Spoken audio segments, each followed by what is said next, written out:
One of the top 4 mobile companies in Western Europe has made their way here, but the question is, can they compete in the more tech-savvy Philippines? Wiko is an internationally known French brand at magdedebut sila dito sa Pilipinas by releasing 2 phones. But before we get onto those 2 phones, here is a quick word from today's sponsor. Hey guys, so malapit na ang Lazada 6/6 mid-year mega sale. That's of course happening from June 6 to June 8. And while there's some amazing tech I'm sure we can pick up on the mid-year sale, probably one of the phones that Anton mentioned in this video, one thing that I'm really trying to do this year is get back into shape. Kaya naman nag-window shopping na ako, and one of the brands that I'm keeping my eye on is Nike. Now, as you can see, there's a lot of shoes that can help you on your fitness journey if you're anything like me. Or since pwede na, there's also a ton of basketball shoes that you can pick up. Now remember, there's also 6 times stackable discounts para makatipid pa kayo. Plus, there's fast and free shipping as fast as 3 days if you're within Metro Manila with no minimum spend. So what are you waiting for, guys? Add to cart, add to life, but remember, shop responsibly. Now, I'm gonna hand you back over to Anton for the rest of the video. Starting off with the Wiko T10, their affordable entry-level device starting at only 4,990 pesos. Now for that price, this is what you are getting. Now this phone delivers a very fundamental smartphone experience. At dahil doon, mayroon tayong all-plastic build. Now, all the buttons are on the right-hand side at sadly, wala tayong fingerprint scanner sa phone na to.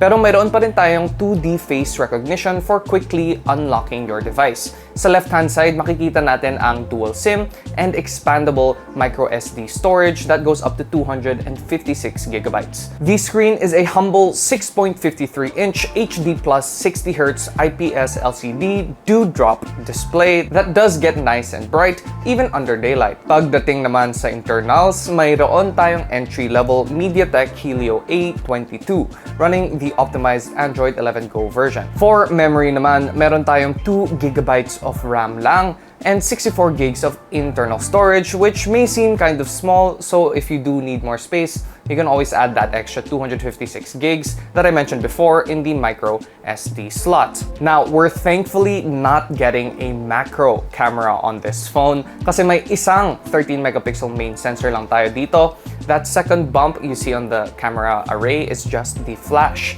as well as a 5 megapixel selfie camera. Now, battery life is probably the strongest suit of this 4,990 peso phone, and with the specs we are getting here from screen to CPU, this phone should last you quite a long time. So that's it for Wiko's entry-level device, their first device here in the Philippines. So now on to their budget to mid-range offering, the Wiko T50. Now this phone does pack a little bit more punch than the T10 with the price tag to match. And for 11,990 pesos, this is what you're getting from the Wiko T50. Mas simple ang plastic back panel ng Wiko T50 unlike the T10 with all those special etchings. Simple and elegant ang masasabi ko dito sa Wiko T50, especially with that very minimalist branding on the glossy back panel. Now for the screen, we are getting a major upgrade with a full HD plus resolution, hindi na siya 720p, thank God, in a 6.6-inch IPS LCD display, still at 60 Hz. But this time, we are featuring a more modern punch hole camera cutout and with the super thin bezels along the sides that they call an edgeless display, and I can pretty much agree with them on that. Now for the internals, we are getting a better Helio G85 chipset, and for the memory, mayroon din tayong 6 gigabytes of RAM and 128 gigs of internal storage. Sadly, hindi siya expandable via micro SD. Now for the cameras, mas kompleto ang package nito. Not only do we have a 16 megapixel front-facing camera, meron din tayong 64 megapixel main sensor and an 8 megapixel ultra-wide camera. So that's really nice to have, as well as a fan favorite 2 megapixel macro for a pretty well-rounded camera setup, especially for this price range.